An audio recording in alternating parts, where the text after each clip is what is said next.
10 points clear. 10 points clear at the top of the Premier League. That is what is on the table this afternoon for Arsenal. Welcome to Daniel Arsenal. Now, I am Daniel. If you are new here, hit that subscribe button right now. Turn on notifications and stay with me until the very end, because I am going to give you a complete tactical breakdown of today's match, the lineup decisions, Mikel Arteta is facing, what David Moyes is plotting, and everything you need to know before kickoff at the Emirates this afternoon. Drop a comment below telling me your predicted score. I want to see it before the first whistle. Now let us get straight into it, because there is real business to discuss today. Arsenal sit top of the Premier League with 67 points from 30 matches, 7 points clear of Manchester City, who are also in action this evening when they travel to West Ham. A win this afternoon against Everton would temporarily put Arsenal 10 points clear, at least until City play their game tonight. But here is the thing, and I cannot stress this enough. Arsenal cannot afford to be thinking about Manchester City right now. The only thing that matters between 3 o'clock and 5 o'clock this afternoon is Everton. Because if Arsenal do not take care of their own business, everything else is irrelevant. And this is not a soft fixture. I want to be very clear about that. David Moyes is back at Everton. He returned to Goodison, or rather, the Hill Dickinson Stadium, now in January 2025 on a 2.5-year deal, replacing Sean Dyche, and Moyes has done something that nobody honestly expected. He has Everton in 8th place with 43 points, genuinely pushing for European football. They are the feel-good story of the division this season, and you have to respect what that man has built. The football is not always pretty, but it is organised, it is competitive, and above all, it is dangerous. Everton have won 7 away league games this season. 7. That is the second highest total in the division. Second only to Arsenal themselves. They are unbeaten in their last 6 away Premier League matches. This is not a team coming here to park 2 buses and hang on for a point. They genuinely believe they can hurt teams on the road. Thierry Barry, their French striker signed from Villarreal in the summer, has 6 Premier League goals already and is a real handful. Kiernan Dewsbury-Hall is one of the most improved players in the league since making his move from Chelsea permanent. Alaman Ndiaye, when he is on form, is one of the most creative players outside the top 6. Arsenal need to be switched on from the very first minute. Now let us talk about where Arsenal are coming from, because context matters enormously today. Wednesday night at the Bay Arena was not a disaster, but it was not comfortable either. Arsenal drew 1-1 with Bayer Leverkusen in the first leg of the Champions League round of 16. Kai Havertz equalised from the penalty spot in the second half, and it was Noni Madueke coming off the bench who won that penalty in the first place. A crucial, galvanising impact from a substitute. But the performance overall was flat in parts. Arteta will know that. The players will know that. The squad does not need me to tell them they were not at their best. And now, 4 days later, they are back at the Emirates for a Premier League home game. Tuesday brings the second leg against Leverkusen, so Arteta has a genuine rotation question to answer this afternoon. Let me give you the confirmed injuries first, because they shape everything. Martin Odegaard remains out. It has now been over 4 weeks since he picked up that knee injury against Brentford in February. He came back briefly as a substitute against Tottenham, but the knee was still not right, and Arteta confirmed he was not available for Leverkusen in midweek. Reports suggest his possible return is not until late March at the very earliest, with the 11th of April against Bournemouth being cited as a realistic target date. And I have to say, Arsenal without Odegaard is a structurally different team. He is the heartbeat of everything Arteta builds. His ability to receive between the lines, his quick combination play, his leadership in tight moments. No one else in this squad replicates that naturally. The players around him have had to adapt, and some days it has worked, and some days, like Wednesday, you felt the absence acutely. Mikel Merino is also out long-term. The Spaniard had foot surgery after his injury against Manchester United in January. He was beginning to show real quality in the Arsenal midfield before that, and losing both him and Odegaard in the same window has been a genuine test of this squad's depth. Leandro Trossard is a doubt today. He was withdrawn after 38 minutes of the FA Cup tie at Mansfield, missed the Leverkusen first leg entirely, and faces a fitness test ahead of this afternoon. His availability is genuinely unclear as I record this, and Arteta will have a decision to make before the team is named. Ben White came through the Leverkusen game from the bench and appears likely to be available. Ricardo Calafiori also returned from a minor knock and featured at the Bay Arena. Arteta has options, but they are not unlimited. Now let us talk about the lineup, because this is where it gets genuinely fascinating. With Odegaard out and Merino unavailable, the creative responsibility in central areas falls to Kai Havertz. And here is the question Arteta has been wrestling with for weeks. Does Havertz operate as a central striker, or does he drop into that number 10 role and allow someone else to lead the line? I have been saying for some time that Havertz at number 10 makes Arsenal a more fluid team. Victor Gyökeres is the striker that was the whole point of spending what Arsenal spent on him in the summer.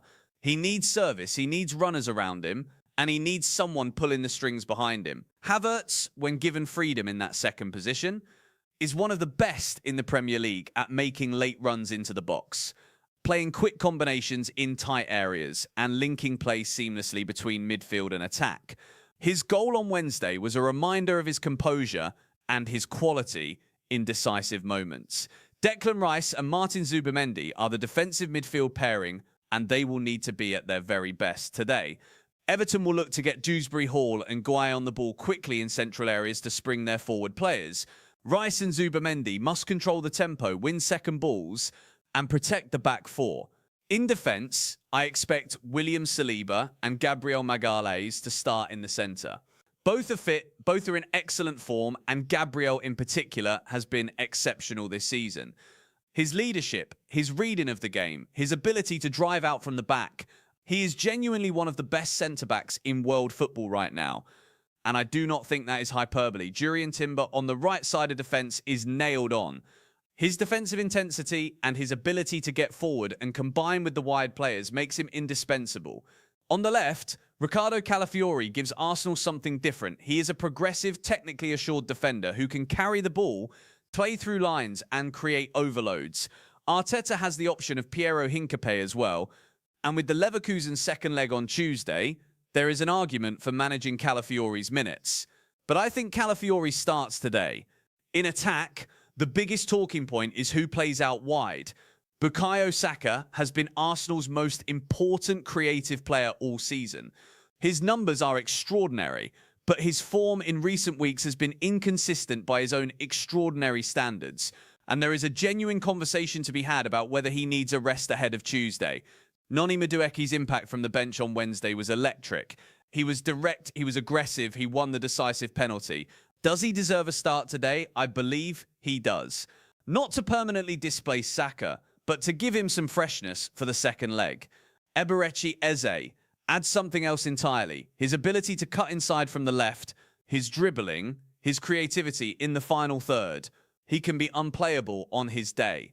And against an Everton side that defends deep in their defensive shape, Arsenal need players who can create moments from nothing, who can beat their man and manufacture chances in tight spaces. Gabriel Martinelli has started the last 3 Premier League games. His energy and work rate are never in question, but his end product has not been convincing enough to guarantee his place when Arteta has multiple options available. So my view for today is this. Raya in goal, Timber, Saliba, Gabriel, Calafiori across the back, Rice and Zubimendi as the double pivot. Havertz at number 10, Madueke on the right, Eze on the left, Gyökeres as the central striker. Gyökeres is a fascinating figure in this Arsenal story. The summer signing from Sporting Lisbon cost Arsenal a significant fee and was one of the most anticipated arrivals in the club's recent history. He has scored goals, he has shown his quality, but he has also had games where the service simply has not been good enough to bring the best out of him. Against Everton in December, it was his penalty that won the game. Today, in front of a full Emirates crowd with the title race in full swing, he has the chance to impose himself on this match in a way that would send a real message to the rest of the division. James Tarkowski will be the man tasked with keeping him quiet this afternoon. Tarkowski is experienced, physical and intelligent. He has been one of Everton's standout performers under Moyes. But Gyökeres, when he has the right support around him, is a problem for any Premier League defender. Now let us think about how this game is likely to unfold tactically. Moyes will set Everton up to be compact and hard to break down in the first 30 minutes. He will want to frustrate Arsenal, deny space in behind, and look to launch quickly through Tierno Barry on the counter-attack.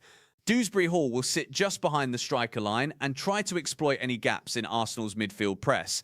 Iliman Ndiaye will drift wide and try to find pockets of space. For Arsenal, the key is patience.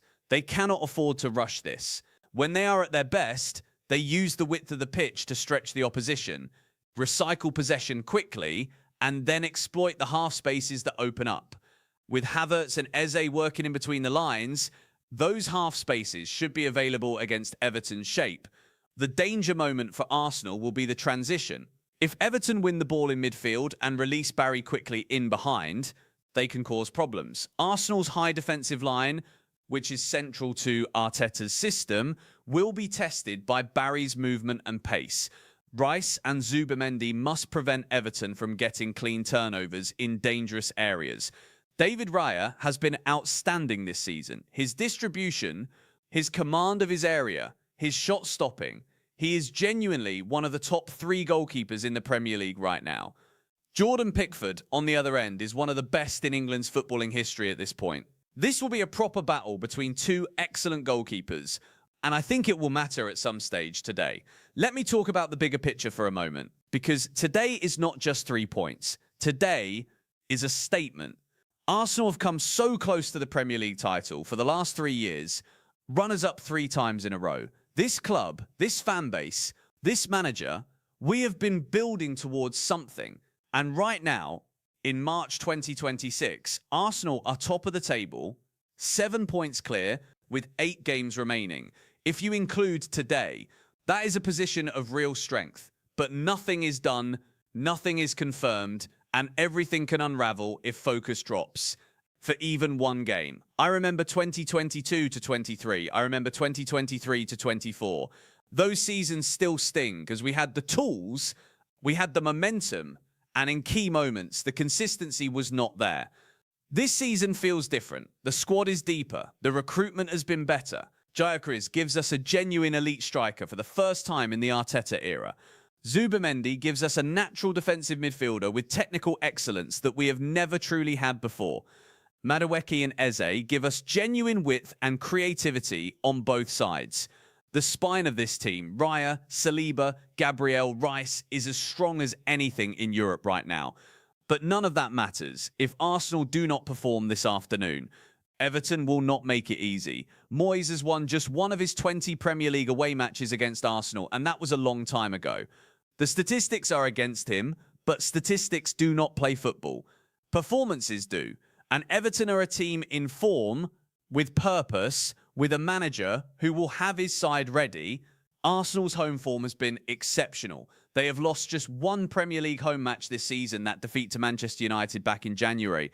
Since then, they have won every home league match. The Emirates is a fortress right now, and this crowd will be ready to play its part. I want to see a fast start today. I want to see Arsenal press high from the first minute, impose their energy on this game, and make it clear to Everton that they are coming for 3 points and nothing less. A goal inside the first 20 minutes would be crucial. It would take the sting out of Everton's defensive shape and force Moyes to adjust his game plan. If Arsenal give Everton a foothold, if they allow them to sit deep and stay organised and feel confident, then it could become a difficult afternoon. Gyökeres, Havertz, Eze, those 3 players in combination could be genuinely unplayable today if everything clicks. And I believe it will click. I believe Arsenal win this game. I believe Arsenal take 3 points. I believe the Emirates will be rocking by full time. My prediction for today is Arsenal 2, Everton 0. Gyökeres gets his goal. Havertz adds another. Arteta's men move 10 points clear, and then they turn their full attention to finishing the job against Leverkusen on Tuesday. This is the moment. This is when Arsenal show the rest of the league exactly who they are. Come on, you Gunners. If you have stayed until the end, thank you. That means everything. Drop your score prediction in the comments right now. Like this video if you think Arsenal win today. Subscribe to Daniel Arsenal now for full match reaction, post-game analysis, and everything you need on this football club. turn on notifications because content is going up all weekend. I am Daniel. I will see you on the other side of this one. Come on, Arsenal.